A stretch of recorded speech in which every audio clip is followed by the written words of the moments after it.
Bueno, sabíamos que iba a ser muy difícil este partido porque el Noya pues, está en una temporada muy buena y ya bueno, como ya se vio, es campeón de liga, equipo de primera, y sabíamos que iba a ser muy difícil. Nos vamos con un resultado negativo, pero son 2 goles que al final queda un partido de vuelta que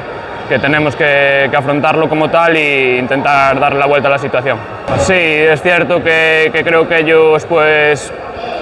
jugaron muy bien con pivot,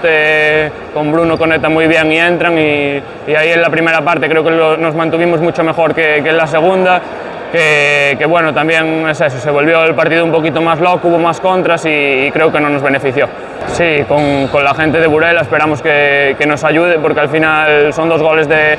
diferencia, pero confío en este equipo, a pesar de que en Liga no nos están saliendo bien las cosas. Creo que hoy demostramos que podemos competir lógicamente con el Noya y creo que es un partido que tenemos que ir a por todas para conseguir el pase a la final.